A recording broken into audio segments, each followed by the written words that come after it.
My girlfriend dumped me because her friends said I wasn't in her league, but when she came back begging that night, my next move left her speechless. I'm a 28-year-old guy from a small town in the Midwest, and I've been holding on to this story for a while. I guess it's time to get it all out. I want to talk about my ex, Amelia, and how things unraveled between us. This all started back in high school, so let me take you there first. Amelia and I met during sophomore year. She wasn't the loud, attention-seeking type like a lot of other girls in our grade. She was more of the quiet, keep-to-herself kind of person. But once you got her talking, she had this way of lighting up, like she had a million dreams in her head all trying to spill out at once. She wanted to work in publishing and dreamed of living in a big city, working with books, and maybe even writing her own someday. I was hooked from the start. Me? I wasn't what you'd call ambitious back then. I wasn't failing classes or anything, but I didn't have my life planned out the way Amelia did. I was the guy who was always fixing things. If something broke in shop class, I'd be the one the teacher called over. If my friends' parents needed help with a leaky faucet, I'd be there with a wrench. By junior year, I realized I could turn that into a business. So, while other kids were worried about prom or the SATs, I was setting up a small plumbing operation. By the time senior year rolled around, Amelia and I were inseparable. We went to prom together, watched crappy rom-coms in my parents' basement, and spent hours talking about our futures. I don't know how to explain it, but we just clicked. She was my first everything, first kiss, first love, first real heartbreak. But we'll get to that. Amelia got into a prestigious university, and I couldn't have been prouder. I still remember the day she got her acceptance letter. She ran over to my house, waving the envelope like it was a golden ticket. I hugged her so tight I thought I might break her. That was Amelia, though, always aiming high, always pushing herself. When she left for school, I didn't see it as the end of us. I saw it as the next step. I kept working on my plumbing business, and by then, it was doing pretty well. Nothing glamorous, but steady money was coming in. I figured if she was chasing her dreams, the least I could do was make sure she didn't have to worry about things like rent or groceries. So, that's what I did. I helped pay her rent, sent her money for books, and even surprised her with care packages during finals week. I'd drive 4 hours to her dorm just to spend the weekend together. It wasn't easy, but I didn't mind. She was my girl, and I wanted to make her life easier so she could focus on school. I'll admit, there were moments when it felt like I was putting in more effort than she was. Amelia was busy with classes, internships, and networking events, which I understood, but sometimes I'd call or text her, and it felt like I was interrupting something more important.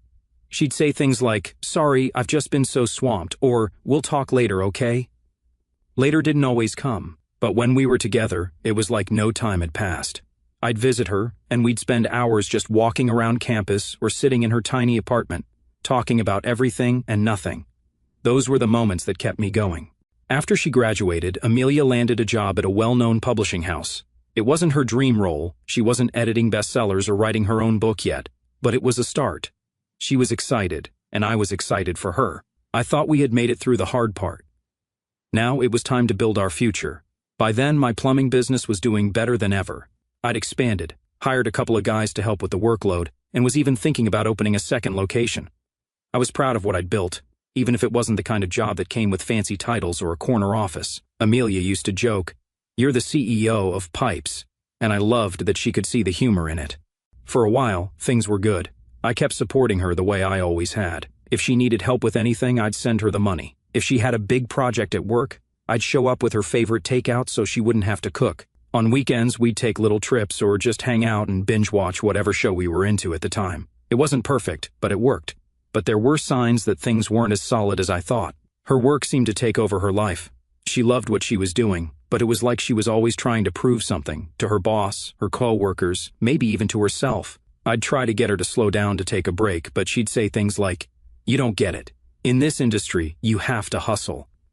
I tried to be understanding, but there were times when it felt like we were growing apart. I didn't want to admit it, though. I figured every couple goes through rough patches, and we'd get through ours, too. After all, we'd been together since we were kids. If anyone could make it, it was us. At least, that's what I thought before Liz showed up. Liz was one of Amelia's coworkers, and at first, she seemed cool. Amelia would mention her here and there, saying stuff like, "Liz says she's jealous of how supportive you are," or "Liz thinks it's sweet that you drive me lunch when I'm too busy to leave the office." I didn't think much of it. It's normal for people to talk about their relationships at work, right? But Liz wasn't just talking, she was planting seeds. The first time I noticed something off was when Amelia mentioned a casual conversation they had during lunch. Apparently, Liz said, You're so lucky your boyfriend supports you chasing your dreams. Most guys would feel threatened by a woman with ambition. Sounds like a compliment, right? But Amelia added, she said most guys like that are secretly controlling. She asked if you ever hold money over my head. I laughed it off at the time because it was ridiculous. I'd never once made Amelia feel like she owed me for anything. If anything, I always encouraged her to focus on herself and let me worry about the bills. But I could tell it stuck in Amelia's mind because she started insisting on paying for little things here and there, like coffee or gas money when we'd go on a trip. It wasn't a big deal, but it felt like the dynamic between us was shifting. Then came the criticisms. Liz was always finding something wrong with what I did, no matter how thoughtful or kind it was. One day, I surprised Amelia at work with her favorite sushi because she'd mentioned skipping lunch to finish an assignment. She texted me later thanking me but then added, Liz said it was sweet but she thought it was weird you didn't ask what I wanted first. I was confused. I brought her the exact order she always got at her favorite spot. Why would I need to ask? Another time, Amelia and I went out for a nice dinner to celebrate her first promotion. We were having a great time until she mentioned, Liz thinks you should have let me pick the place. She says you always take control of stuff like that. I'd chosen the restaurant because it was a spot she'd been wanting to try for months, but suddenly it felt like even doing something nice could be twisted into a flaw. Liz didn't stop at my gestures. She had plenty to say about my job too. One night I was fixing a clogged sink in Amelia's apartment when she mentioned, offhand, Liz asked what you do for work today. When I told her you own a plumbing business, she said, oh, that's cute. Cute? Owning a business isn't cute, it's hard work and I'd built it from the ground up. But that wasn't even the worst part. Amelia added, she asked if I ever wished you did something more polished, like in an office or something. That one stung. I knew I wasn't some big shot executive, but I'd always been proud of what I did. My business paid the bills, and it was honest work. Still, Amelia reassured me, Liz is just blunt sometimes, don't take it personally. But I could see Liz's words starting to seep into Amelia's thoughts. Amelia started making little comments that felt out of character. Things like, do you ever think about expanding your business into something bigger? Or, have you ever thought about taking classes to learn more about business management? On the surface, they sounded like innocent questions, but paired with everything Liz had been saying, they felt loaded. It wasn't just the comments, though. Liz had this way of inserting herself into our lives, even when I wasn't around. For example, Amelia told me about a work event where everyone brought their partners. I couldn't make it because I had an emergency call from a regular client whose basement was flooding. When Amelia mentioned why I wasn't there, Liz said, see, that's the thing with guys like him. Their work always comes first.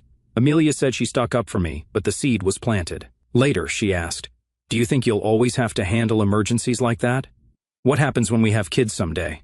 Liz's poison wasn't just in the things she said. It was in how she framed herself as the wise friend who knew better. Anytime Amelia and I had a disagreement, Liz would swoop in with her unsolicited opinions. If I forgot to text Amelia back right away, Liz would say, that's a red flag. Communication is so important. If I planned any kind of surprise, Liz would ask, don't you wish he'd ask for your input more? It was like she couldn't stand the idea of us being happy. One of the most blatant moments came when I helped Amelia move into a new apartment.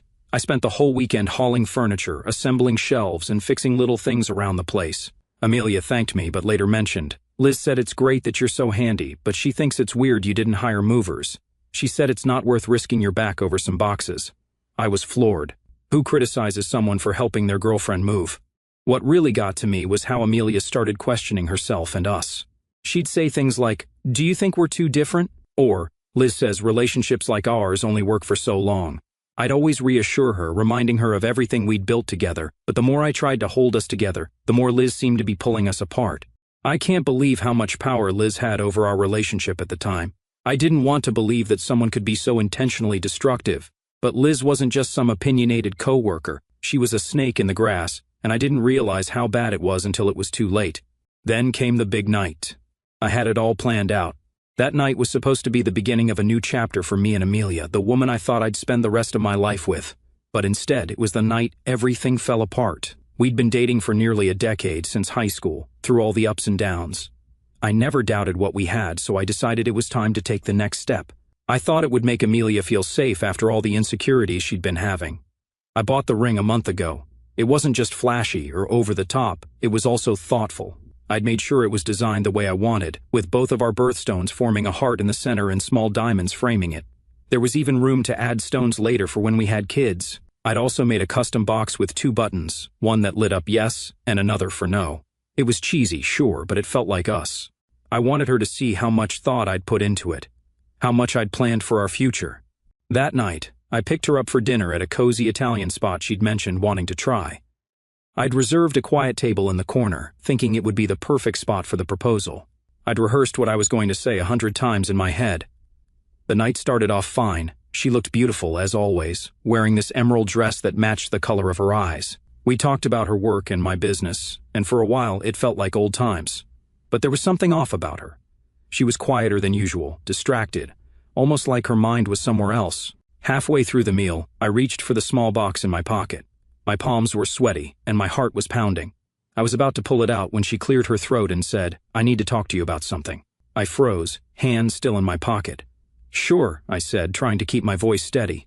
She looked down at her plate, not at me, and said, "I've been thinking a lot about us lately, and I think we need to take a break." I sat there, stunned.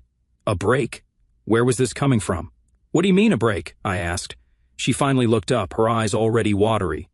"I don't know if this is working anymore. I feel like we've been drifting apart, and I need time to figure out what I want." She hesitated. "Liz says we're mismatched. She thinks I'm holding myself back." The words hit me like a punch to the chest. For a moment, I couldn't even speak. This was the woman I'd spent nearly half my life with, the woman I was planning to propose to that very night, and now she was saying she didn't know if she wanted me anymore. I took a deep breath and pulled the box out of my pocket. I didn't open it, just held it in my hand and looked at her. "Do you see this?" I said, my voice calm but firm. Her eyes widened when she realized what it was. "Is that—" "Yeah," I said. "This is the ring I was going to give you tonight. I was going to ask you to marry me, Amelia, to spend the rest of your life with me, but now—" I shook my head. "You don't deserve it." She started to say something, but I held up my hand to stop her. "No, let me finish.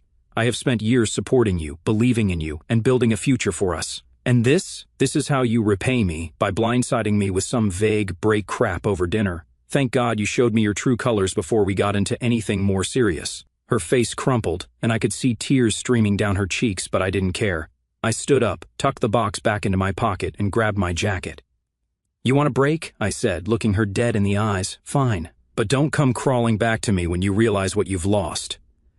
With that, I turned and walked out of the restaurant, leaving her sitting there at the table. The drive home was a blur. My mind was racing, flipping through every moment we'd shared and wondering where it had gone wrong. How could she do this to me after everything I'd done for her, everything we'd been through? I kept telling myself I did the right thing by walking away, by standing my ground. I'd given her everything I had, and if that wasn't enough for her, then that was her loss. I wasn't going to beg or chase after her. I knew my worth, and I wasn't about to settle for someone who couldn't see it. I left the ring on the counter as a reminder, not of her, but of what I deserved, a partner who appreciated me, who believed in me, and who wouldn't throw everything away on a whim. I decided to distract myself the way everyone does these days, by mindlessly scrolling through social media. Big mistake. I opened Instagram, expecting the usual flood of memes and food pics, but instead, the first thing I saw was Liz's story. She'd posted a video of a party, and at first it seemed harmless, just people drinking, dancing, and laughing. But then I saw her. There was Amelia draped over some random guy, clearly hammered. He had his arm around her waist, pulling her close like they were anything but strangers. She was giggling, leaning into him in a way that made my stomach churn. I froze, staring at the screen, hoping I'd imagined it. But no, it was her. And then I noticed something else. I'd been tagged in the story. Liz didn't make it public. She used that sneaky feature in Instagram where only the tagged person knows they've been tagged. It was like she wanted to make sure I saw it without letting anyone else know. For a moment I just sat there, stunned. I couldn't believe what I was seeing. This was the same woman who told me just hours earlier that she needed a break to figure out what she wanted, and now she was grinding on some random guy like the ink on her breakup speech wasn't even dry. I felt a wave of anger so strong it made my hands shake. It wasn't just about the guy or the party. It was the fact that Liz, of all people, was behind this. The same Liz who had spent months tearing me down, planting doubts in Amelia's head, and criticizing everything I did. Now she was posting this garbage for me to see. I didn't even know what to do with myself. I closed Instagram, put my phone down, and just sat there, staring at the wall. Part of me wanted to call Amelia right then and there, but I stopped myself. She'd made her choice, and now I was seeing exactly what that choice looked like. A few hours later, my phone lit up with her name. I ignored it at first, but she kept calling, 3, 4, 5 times in a row. Finally, I picked up, more out of curiosity than anything else. "Hello," I said, keeping my voice cold. "Babe, please, let me explain," she sobbed. I could hear the panic in her voice. I didn't say anything, letting her talk. "I didn't know Liz would post that," she cried. "It was a mistake. It meant nothing." I let out a bitter laugh. "A mistake? You hooked up with some random guy right after breaking up with me." "That's not a mistake, Amelia. It's a choice. A very deliberate choice." "It wasn't like that," she pleaded. "I was drunk, and Liz introduced me to him. I didn't even know what was happening until what?" I cut her off. "Until Liz decided to document it for the world to see? You expect me to believe you didn't know what you were doing?" "She manipulated me," Amelia said, her voice breaking. Hearing her try to shift the blame just made me angrier. "You want to blame Liz now? Fine. But you're the one who let this happen. You're the one who decided that the best way to figure out what you want was to wrap yourself around some stranger. That's on you, Amelia, not Liz." There was silence on the other end of the line. For a moment I thought she'd hung up, but then I heard her sniffle. "I'm sorry," she whispered. "I was stupid, and I interrupted. "Don't apologize. You don't get to cry and say you're sorry when you clearly knew what you were doing. You made your bed, now lie in it." She started to say something else, but I didn't care. I hung up and blocked her number. I wasn't in the mood to hear her excuses. Every time I thought about her voice, the way she tried to twist things to make herself the victim, I felt sick. I couldn't even be mad at the guy in Liz's story. He didn't owe me anything. But Amelia? She was supposed to be my partner, my ride or die. Seeing her act like our relationship meant nothing was the final nail in the coffin. The next morning, I woke up to a flood of texts and missed calls from our mutual friends. I guess Amelia had told them what happened, or maybe Liz's story made the rounds. Either way, I wasn't in the mood to explain myself. I just sent a blanket message to a few close friends, letting them know I was fine but needed space. It wasn't my job to manage anyone's opinions about the situation. I was drained and honestly just wanted to focus on moving forward. Have any of you been through something like this?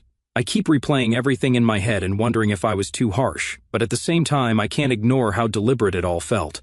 Amelia let Liz plant these ideas, let her interfere in our relationship, and then turned around and acted like she was powerless in the situation. And Liz? How do people like her even exist? Who goes out of their way to blow up someone else's life just for fun? I don't know what the next step is. Part of me feels like cutting them both out of my life completely is the only way to protect my sanity. Am I wrong for being this cold about it, or is this just what happens when people show you who they really are? I'd love to hear your thoughts, and I'll keep you updated if anything else happens in the coming days. First off, I want to thank everyone for the advice, support, and yes, even the sarcastic comments on my last post. One of you said something like, "Dude, Liz sounds like she's auditioning for America's Worst Coworkers," and honestly, I laughed harder than I have in weeks. You guys helped me see that I wasn't crazy for feeling the way I did, so thanks for that. Sorry it's taken me a while to update. Life's been a lot between work, sorting through my feelings about Amelia, and some unexpected health stuff. We'll get to that. I've been stretched pretty thin, but I'm here now, so let's dive in. In the weeks after the breakup, Amelia tried to reconnect. She'd send these long texts, apologizing, saying she didn't know what she was thinking, and asking if we could meet up to talk things through. I ignored her at first, but she kept pushing. Eventually, I sent her a short response. "Amelia, I've already said everything I needed to.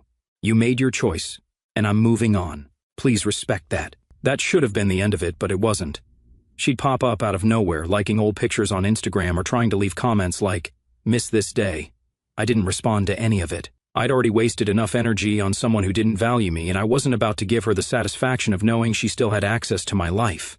Now here's where things take a turn. About 2 weeks ago, I started feeling off. Just tired all the time, with these weird dizzy spells that wouldn't go away. I chalked it up to stress from everything with Amelia and Liz, but when I almost passed out at work, I figured it was time to get checked out. Long story short, I needed surgery. It wasn't anything super serious or life-threatening, but it still wasn't fun. I wasn't exactly thrilled about it, but my friends and family were supportive. My guys at work even took on extra shifts so I wouldn't have to stress about the business while recovering. The surgery itself went fine, and I woke up groggy but okay. I was still coming out of it when I noticed someone sitting by my bed. At first, I thought it was one of my friends or family members, but nope, it was Liz. Let me set the scene for you. I'm lying there in one of those awful hospital gowns, barely able to keep my eyes open, and Liz is sitting there like she's my caretaker or something. She had this concerned look on her face, like we were best friends and she'd been worried sick about me. "Oh my God, I'm so glad you're okay," she said, leaning forward like we were some kind of cute couple. I was too out of it to fully process what was happening, but I managed to croak out, "What are you doing here?" She gave me this soft smile and said, "I heard you were in the hospital. I just had to make sure you were all right." Had to? Liz, the same Liz who'd spent months trying to sabotage my relationship with Amelia?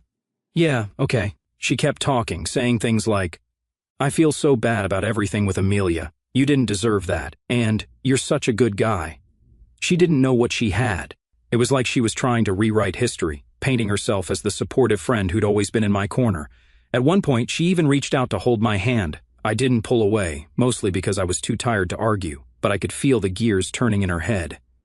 Liz wasn't here out of concern. She was here because she saw an opportunity. As I lay there half-conscious, everything started to click. Liz had been scheming from the start. The little comments she made to Amelia, the constant criticisms of me, the way she inserted herself into our relationship. It was all part of some twisted plan. And now, with Amelia out of the picture, she was trying to slide her way into my life.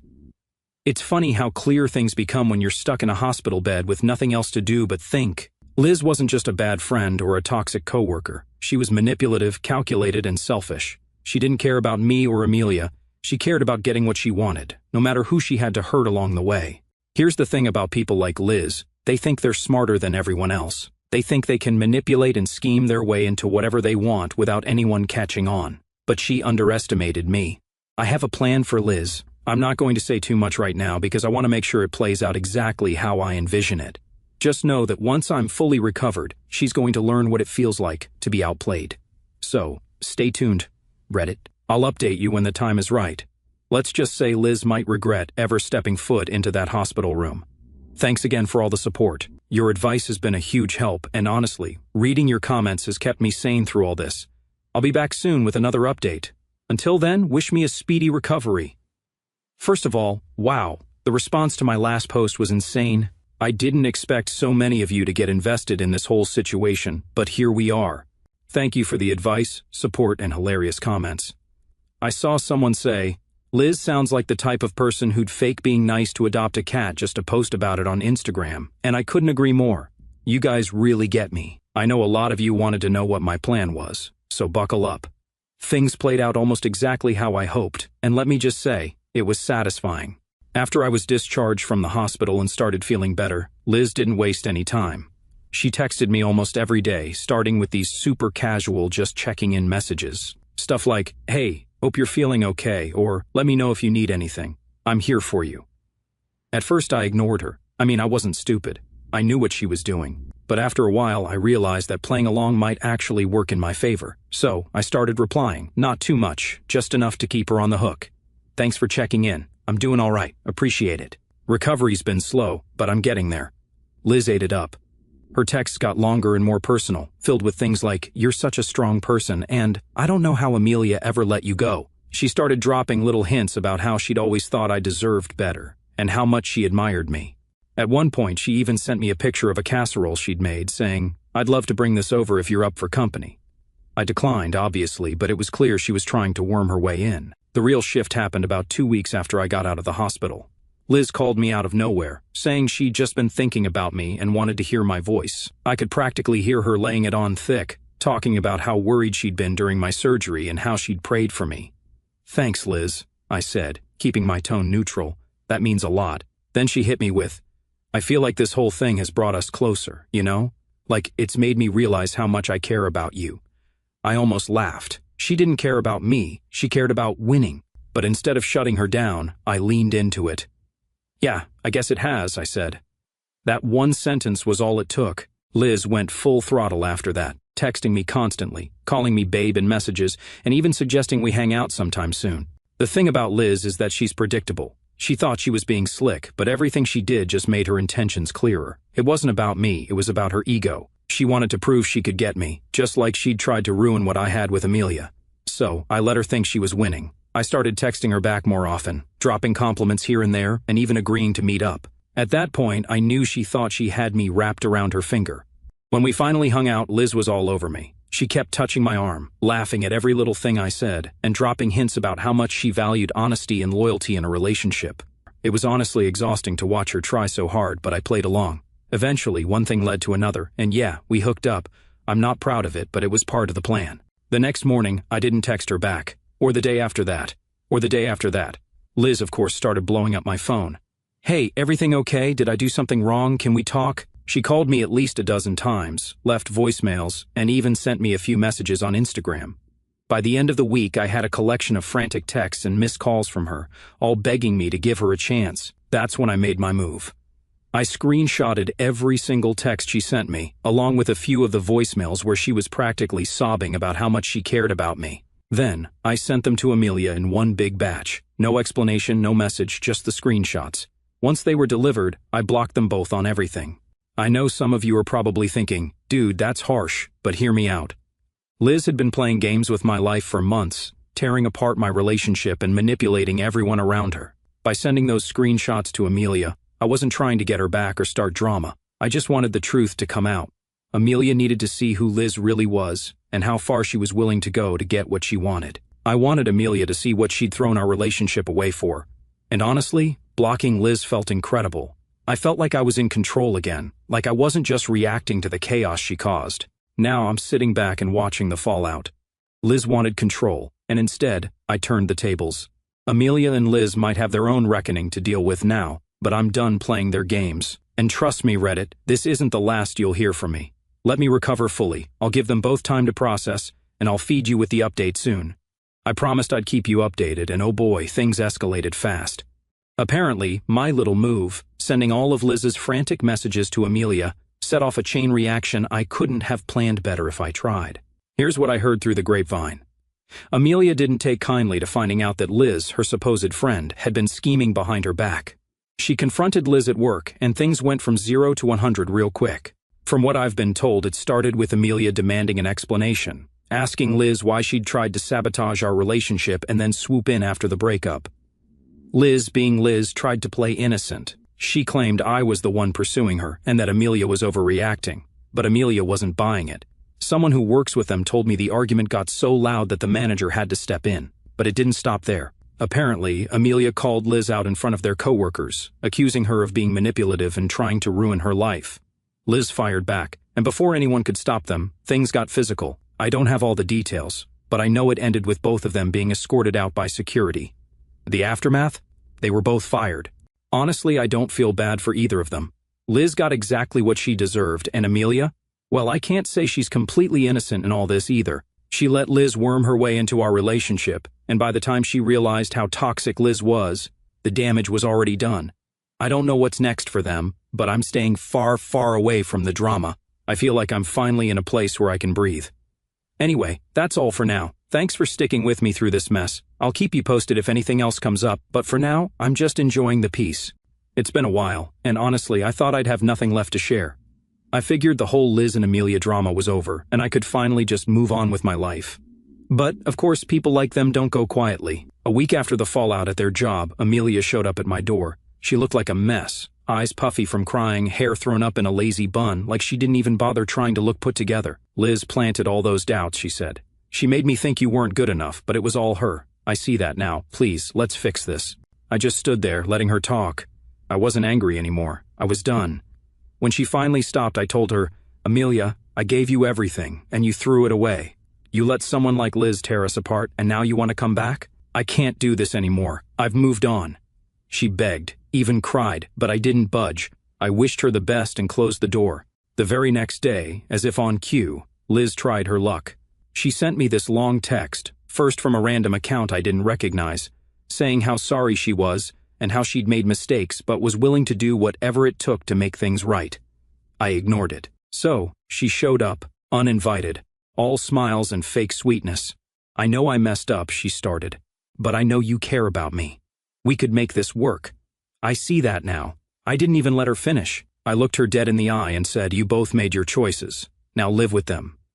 Then I walked back inside and shut the door in her face. That was the last time I saw either of them. Since then, life has been peaceful. My business is thriving. I've even expanded it and hired more people. I've been spending more time with my friends and focusing on myself, which has been long overdue. And yeah, I've started dating someone new. She's amazing, down to earth, kind, and most importantly, she actually appreciates me for who I am. She doesn't care that I run a plumbing business instead of sitting behind a fancy desk in some corporate office. She's supportive, honest, and makes me feel like I'm enough, exactly as I am. As for Amelia and Liz, last I heard, they're both still jobless and blaming each other for everything. Mutual friends say they barely speak now, and when they do, it's just to throw insults. I'd be lying if I said I wasn't a little amused by the irony of it all. They destroyed each other trying to come after me, and I walked away without a scratch. If I've learned anything from all this, it's that you've got to pay attention to the people you let into your life, not just your partner, but their friends too.